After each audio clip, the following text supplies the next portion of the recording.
Alors, est-ce que l'écran est bien partagé? Oui, très bien, ok. Alors, on va commencer. Donc, aujourd'hui, on va terminer la suite du chapitre Big Data où on va introduire le MapReduce. D'accord? Donc, en ce qui concerne le plan de notre cours d'aujourd'hui, donc on va faire un petit rappel sur le Big Data. Le principe de MapReduce, la présentation de MapReduce, la méthodologie pour exécuter le traitement parallèle de MapReduce, étape de traitement, et nous terminons par un exemple de word count. Alors, pour un rappel, donc je vais vous rappeler ce que nous avons vu dans le premier chapitre, d'accord, ou bien dans la séance passée, en ce qui concerne le big data.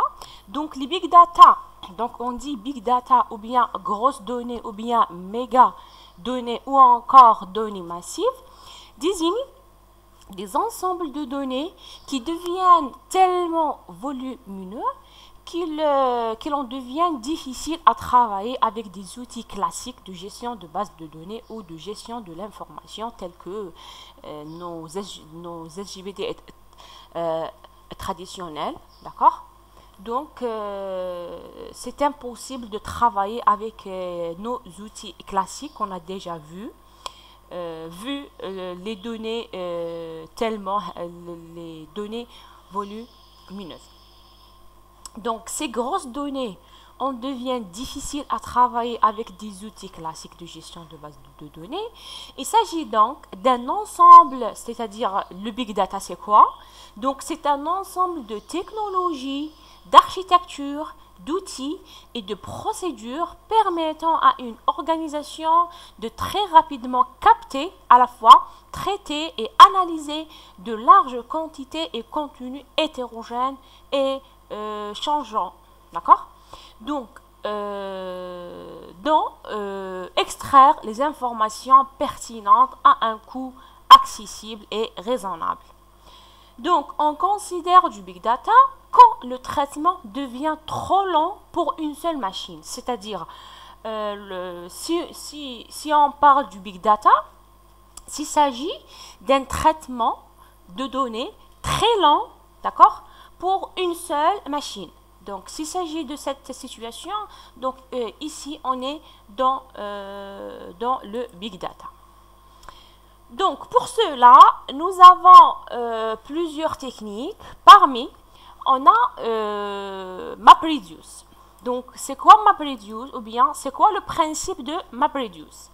Donc, MapReduce, c'est une solution qui permet de traiter le big data. Donc, il consiste, le MapReduce, il consiste de 4 principales étapes. Donc, qu'est-ce qu'on a? Nous avons, la première étape consiste à diviser les données. Donc, nous avons une masse de données. La première étape consiste à diviser ces données-là. La deuxième étape consiste à les sauvegarder sur une collection de machines appelée cluster. Donc, c'est quoi un cluster? Un cluster, c'est un ensemble de machines qui sont connectées entre eux. Si vous voulez, c'est un ensemble de machines. Donc, la première étape consiste à diviser les données. La deuxième étape consiste à les sauvegarder sur une collection de machines appelée cluster, c'est-à-dire sur un ensemble de machines qui sont connectées entre eux. La troisième étape consiste au traitement de données directement là où elles sont stockées. C'est-à-dire ici, on traite directement les données selon leur localisation, plutôt que de les copier à partir d'un serveur distribué. C'est-à-dire ici, on va faire le traitement des données telles qu'elles sont, c'est-à-dire on garde le même local initial et on ne va pas copier ces données-là à partir d'un serveur distribué.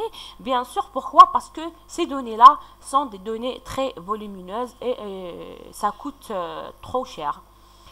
Donc, en ce qui concerne la dernière étape, il est possible, ou bien c'est une phase facultative.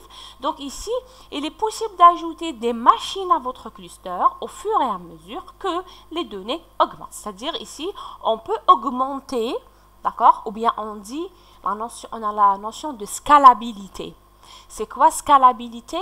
C'est vous voulez augmenter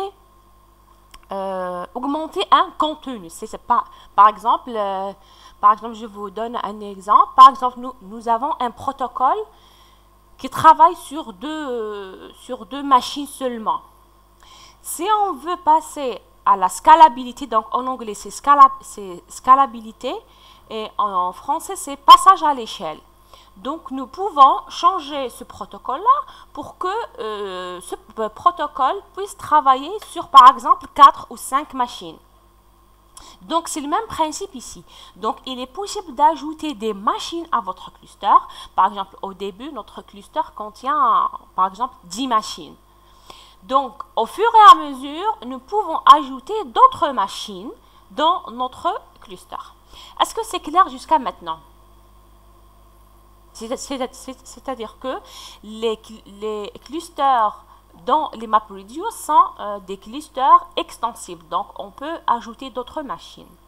Est-ce que c'est clair jusqu'à maintenant? Vous m'entendez?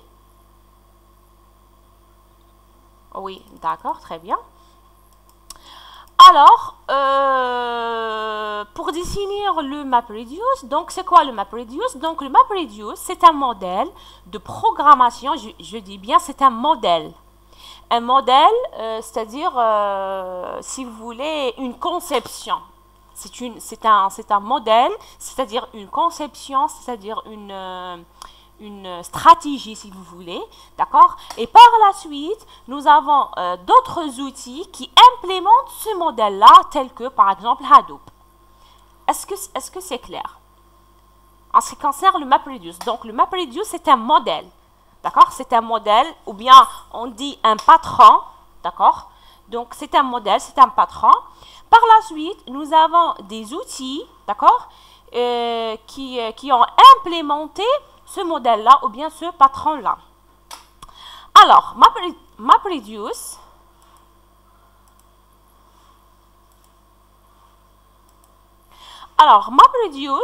c'est un modèle de programmation conçu spécifiquement pour lire, traiter et écrire des volumes de données très importants.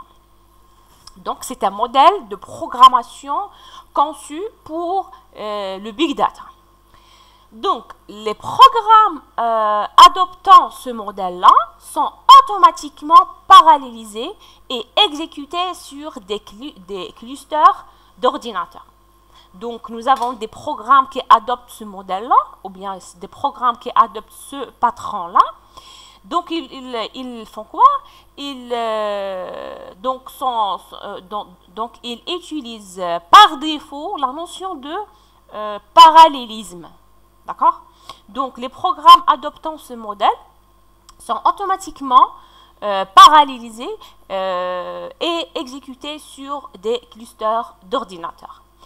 Donc, MapReduce consiste en deux fonctions. C'est-à-dire que le modèle ou bien le patron de MapReduce, il est fondu sur deux méthodes, ou bien deux fonctions, qui sont, nous avons map et nous avons reduce.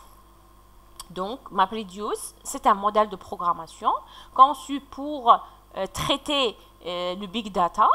Il consiste en deux fonctions. La première fonction, c'est map, ou bien son principe se concentre sur deux fonctions. La première fonction, c'est la fonction map. La deuxième fonction, c'est la fonction reduce.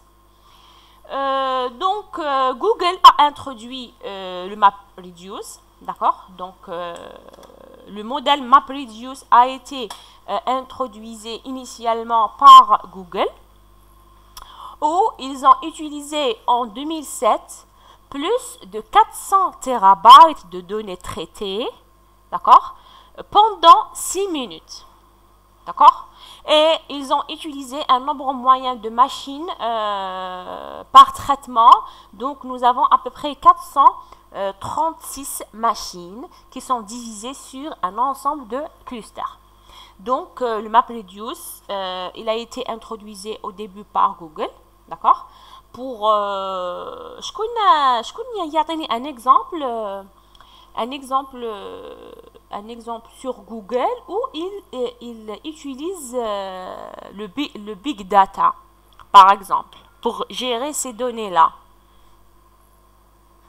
Lorsque vous faites des recherches sur Google, par exemple, vous tapez, par exemple, une méthode ou bien, par exemple, vous voulez, par exemple, chercher des cours sur, par exemple, la programmation orientée objet. Qu'est-ce que vous remarquez sur le résultat fourni par Google?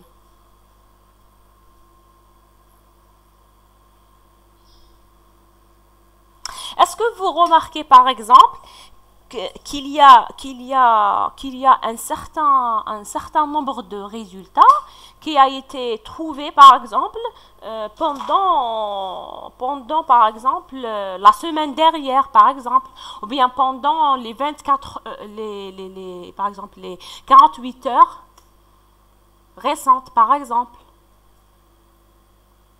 Est-ce que vous m'entendez s'il vous plaît? Vous m'entendez bien?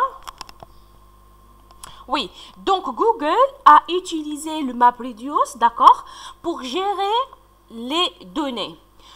Comme résultat, par exemple, si vous faites des recherches sur Google, par exemple, vous tapez par exemple la programmation orientée objet, le moteur Google va faire quoi? Il peut afficher les résultats trouvés, d'accord, ou bien les recherches qui ont été récemment demandées par Google. Donc ici, il a utilisé quoi? Il a utilisé le big data, d'accord, et il a utilisé le modèle de MapReduce afin de filtrer ces résultats-là. Est-ce que c'est clair?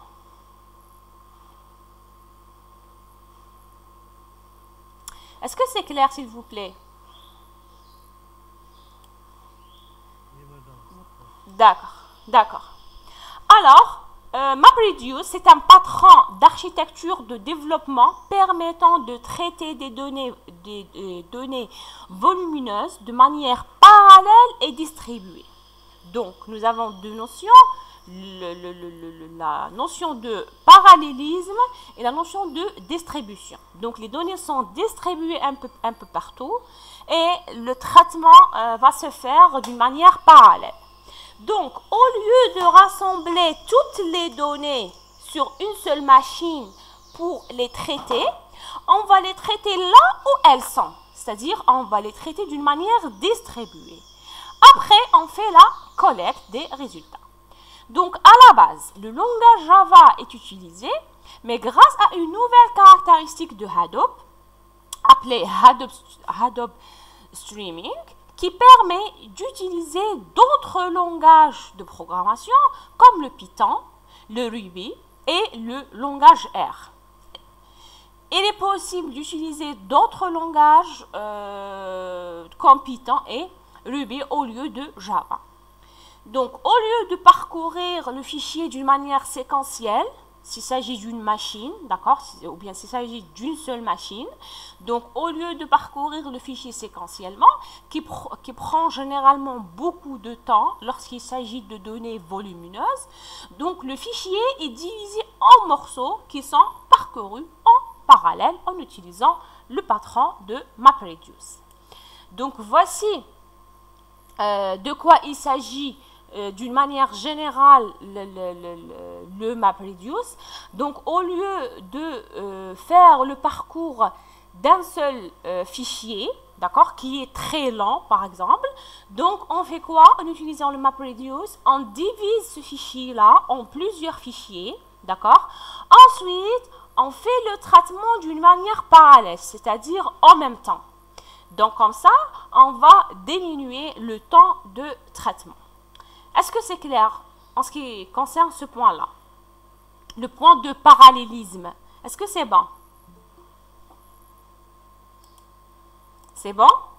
C'est-à-dire au lieu d'utiliser une seule machine où nous avons des données volumineuses, d'accord? Et alors on fait quoi? On divise ces données-là en plusieurs sources de données.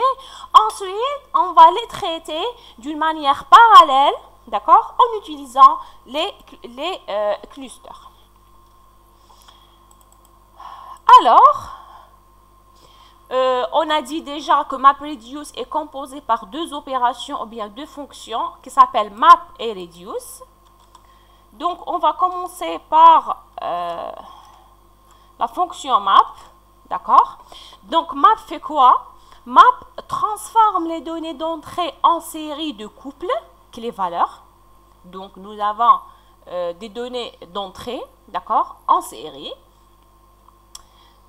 Donc, on va faire quoi? On va les transformer en couples, c'est-à-dire on donne une clé et une valeur.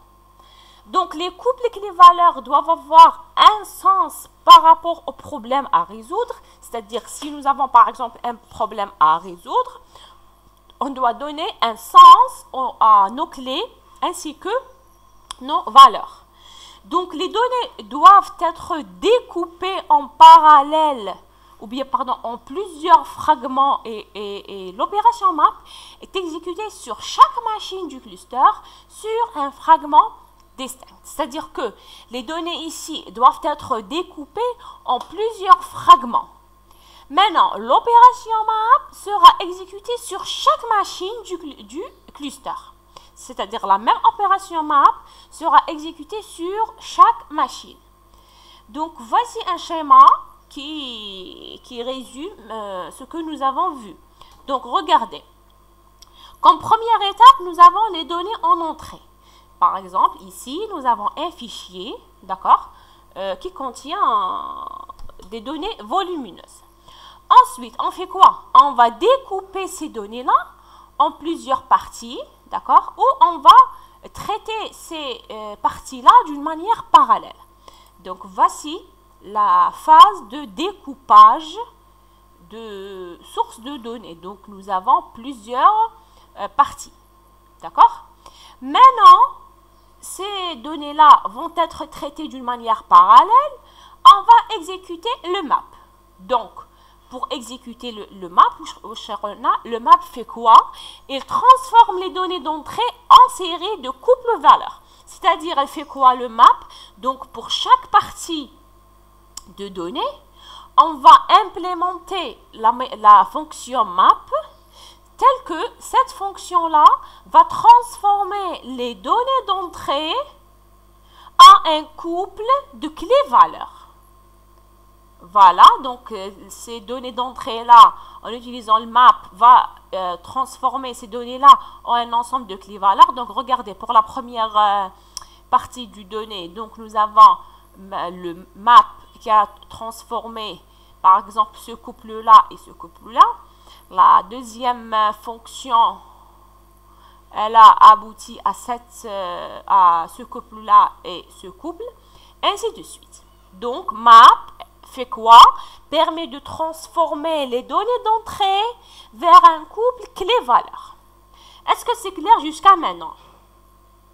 Bon, on va voir le détail, on va voir un exemple, comment la fonction map travaille. Mais est-ce que l'idée générale est claire? Donc, nous avons un fichier volumineux de données.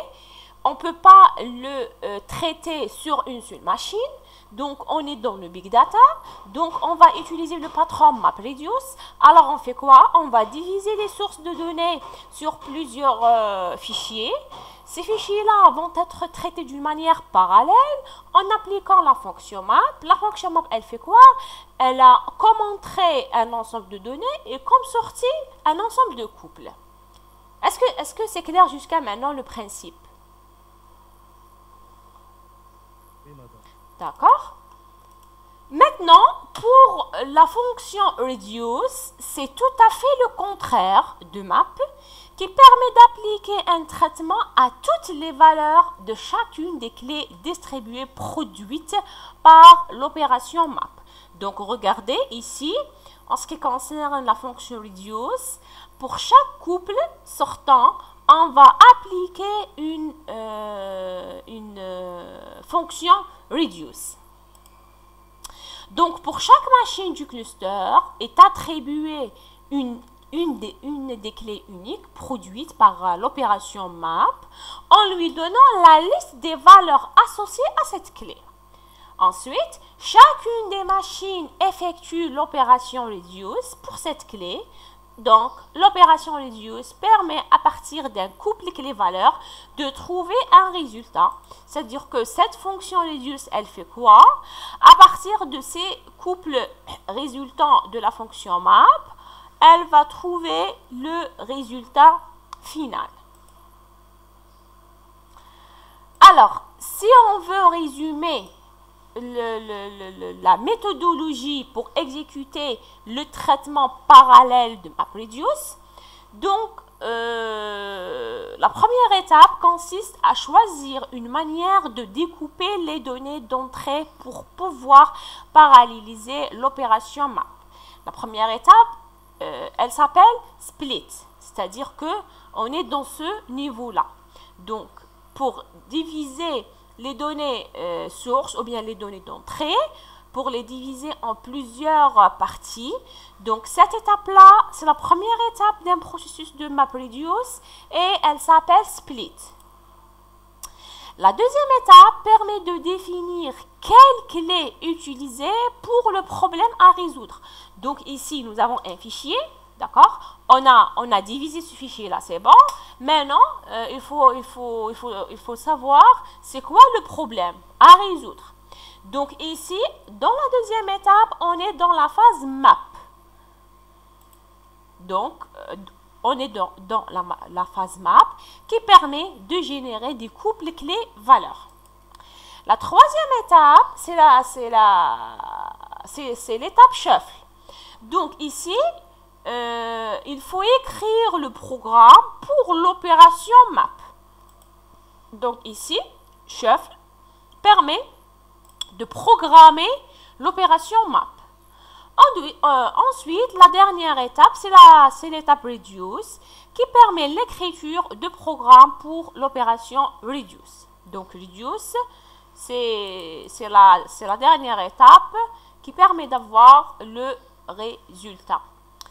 Donc, pour résumer, un traitement MapReduce est caractérisé par 4 étapes distinctes. Donc, la première étape, c'est l'étape split, qui permet de découper les données d'entrée en plusieurs fragments. Par exemple, un texte qu'on va le découper en un ensemble de lignes. D'accord?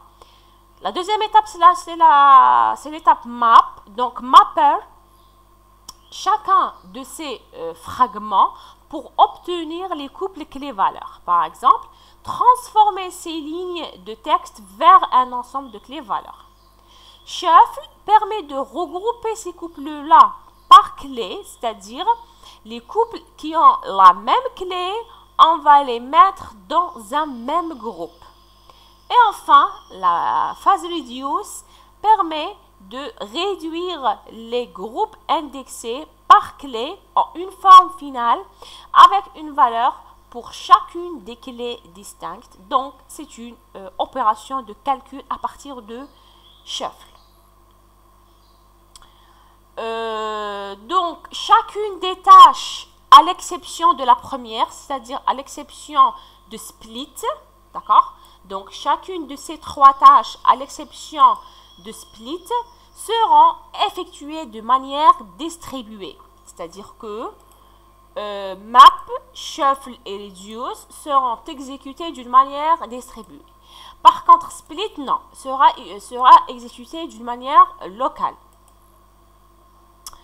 Le calcul distribué, groupement par clés distinctes, se font par Hadoop de manière transparente par rapport à l'utilisateur.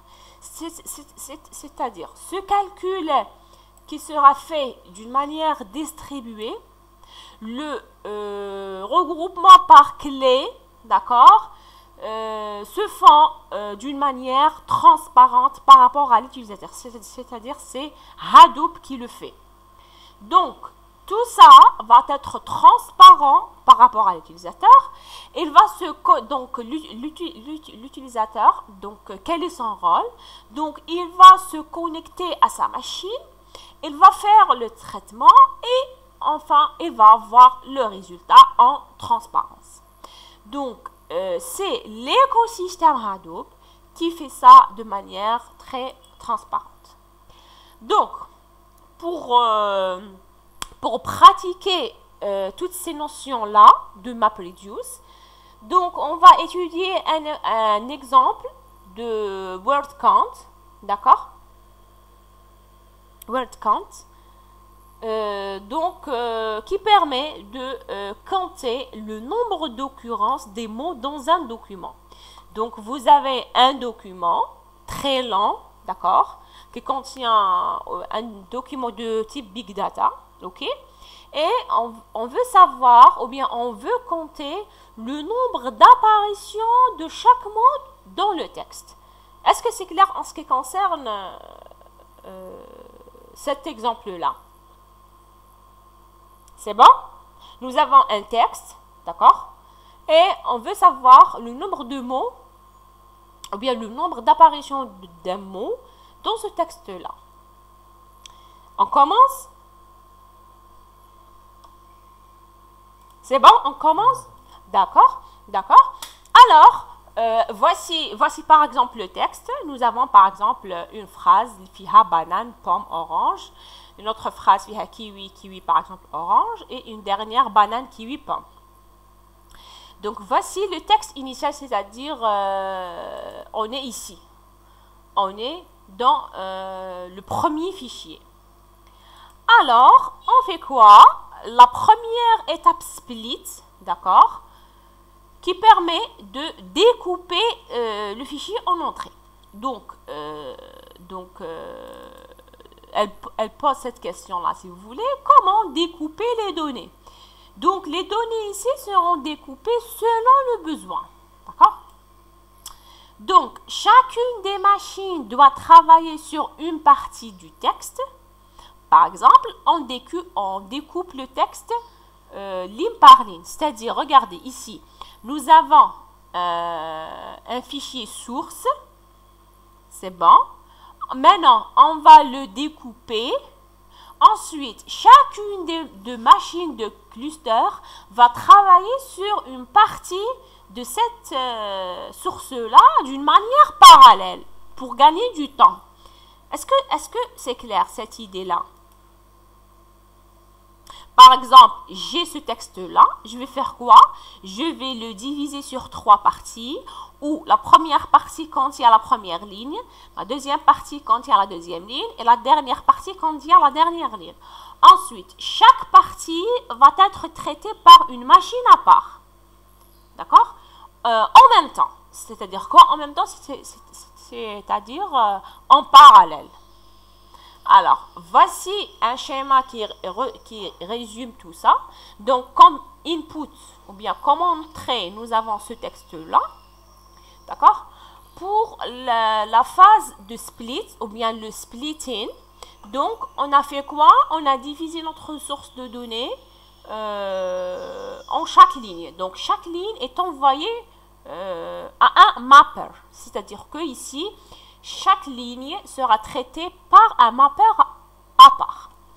Donc, c'est bon. Nous avons la phase input, la phase split, où nous avons divisé notre source de données. Ensuite, la deuxième étape, c'est l'étape map.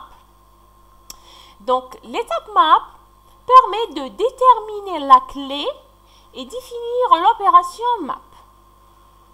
Alors ici, comme nous avons vu dans ce schéma-là, donc après avoir divisé la source de données, on va appliquer la fonction map afin d'affecter chaque donnée-là vers un certain nombre ou bien un certain ensemble de couples clés-valeurs. Alors, pour le clé, donc, c'est le mot lui-même. Par exemple, ici, nos clés, donc, on va utiliser le mot lui-même, c'est-à-dire soit banane, soit pomme, soit orange, soit kiwi. Voilà, donc, nous avons à peu près quatre clés. Donc, nous avons banane, pomme, orange et kiwi. En ce qui concerne l'opération map, elle permet de gérer le couple ou bien les couples clés-valeurs. Donc, map, c'est pour la gestion de couple clé-valeur. Donc, c'est bon, input, c'est bon, split. Maintenant, on est dans le mapping. Le mapping, regardez, nous avons implémenté la fonction map. Regardez, et nous avons créé des couples clés-valeurs. Donc, regardez la clé banane et la valeur 1. C'est-à-dire que dans cette phrase-là, le mot banane se répète une seule fois. Donc, la clé, c'est banane et la valeur, c'est 1. Même chose pour pomme. Donc, pomme, nous avons la deuxième clé, c'est pomme. D'accord? Et sa valeur, c'est 1. Pourquoi? Parce que pomme se répète une seule fois dans la phrase, ou bien dans ce fichier-là. Même chose pour orange. Donc, la troisième clé, c'est orange. Et la valeur 1. Pourquoi? Parce que orange appartient une seule fois dans cette phrase-là. Maintenant, pour la deuxième machine, qui va être exécutée en parallèle avec la première machine et en parallèle avec la troisième machine pour gagner du temps, alors, nous avons le mot-clé kiwi, donc kiwi mot-clé et la valeur 2. Pourquoi? Parce que kiwi appartient, ou bien il se répète 2 fois dans la phrase. Nous avons la clé orange, donc orange une seule fois, donc nous avons orange une seule fois dans la phrase. Dans la dernière phrase, donc banane une seule fois, kiwi une seule fois et pomme une seule fois. Donc, voilà, on a terminé avec la phase map, d'accord, qui permet de sortir, si vous voulez, les ensembles clés-valeurs à partir des sources de données qui ont été déjà divisées. Maintenant, en ce qui concerne la troisième étape de shuffle, elle permet de grouper tous les couples par clé commune. D'accord? Alors, nous avons, c'est bon, nous avons créé les clés valeurs. Maintenant, shuffle fait quoi?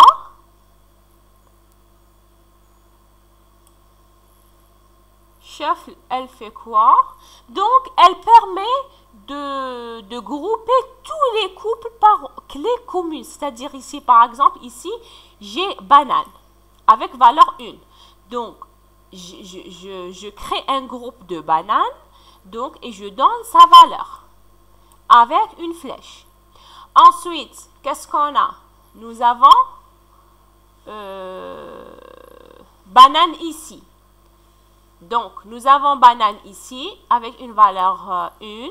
Donc, on fait quoi? On fait une flèche vers l'ensemble de bananes. Et c'est bon. Donc, on a créé un ensemble de clés communes. Ensuite, pomme. Donc, j'ai pomme ici avec la valeur 1. Ensuite, j'ai pomme ici aussi. Donc, voici. Donc, pour pomme, j'ai pomme depuis ce couple-là. D'accord? Et depuis ce couple-là. Ensuite, orange. Orange avec 1. Donc, nous avons ici orange. Donc, voici la flèche. D'accord? Et nous avons ici orange. Donc, voici la flèche. Ensuite, kiwi. Kiwi, on a ici kiwi avec la valeur 2. Donc, voici la flèche. Donc, kiwi avec la valeur 2. Et nous avons kiwi ici. Et kiwi avec la valeur 1. C'est-à-dire que ici, dans Shuffle, on fait quoi? Donc, dans Shuffle, on va regrouper les clés communes dans un même ensemble. Maintenant, la dernière étape de reduce, c'est définir l'opération reduce tout simplement pour avoir le résultat final. Donc, elle sera appliquée sur chacun des groupes par clé distincte. Et enfin, additionner toutes les valeurs liées à la clé spécifique. Donc ici, on fait quoi? Reduce permet de réduire, si vous voulez, le résultat, ou dans chaque ensemble, on va additionner les valeurs de même clé. C'est-à-dire ici, j'ai banane 1, banane 1. Donc, reduce permet de réduire le résultat. Donc, nous avons banane 2. Pomme 1, pomme 1, donc pomme 2, orange 1, orange 2, donc orange 2, kiwi 2, kiwi 1, donc kiwi 3. Voilà. Donc voilà, donc on a terminé avec le principe de MapReduce. Donc on a dit que MapReduce c'est un modèle ou bien un patron, d'accord, de programmation dans le secteur de Big Data. Donc, nous avons des outils, d'accord, tels que Hadoop, qui permet d'utiliser ce modèle-là, d'accord, en implémentation. Voilà. Alors, est-ce que vous avez des questions?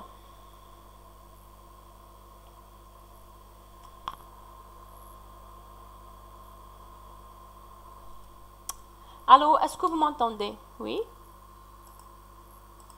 Oui, madame. D'accord. Est-ce que vous avez des questions? Est-ce que c'est clair? Non? Moi, non. C'est clair. D'accord. Donc, on va programmer une autre séance, peut-être avant le mercredi, d'accord, pour récupérer la séance de la semaine passée. Alors, où on va introduire Hadoop, d'accord? Pour le projet, je vais vous programmer aussi une séance pour la démonstration de votre résultat final. Ok? Peut-être, mais la semaine prochaine, l'autre semaine. Donc, la dernière semaine du semestre. Est-ce que c'est clair?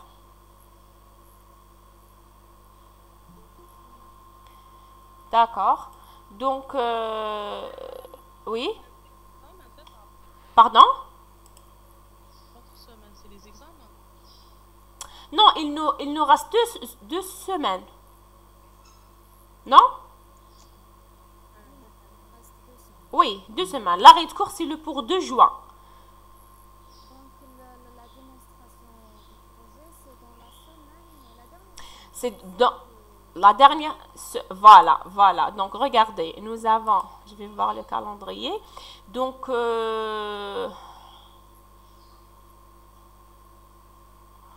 l'arrêt de cours, c'est... voilà. Donc, l'arrêt de cours, c'est ici. D'accord? Le 2 juin. Donc, nous avons...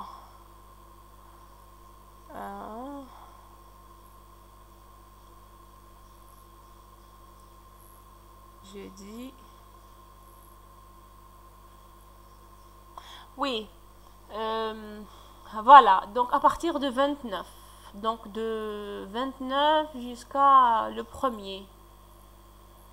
Je vais voir. Peut-être le mercredi. Peut-être le mercredi du 1er juin. Oui, ou autre. Tout la dernière semaine, vous étudiez en ligne. Oui. Donc, on va fixer un rendez-vous pour le faire, d'accord? En tout cas, avant le 2. C'est bon? Ok.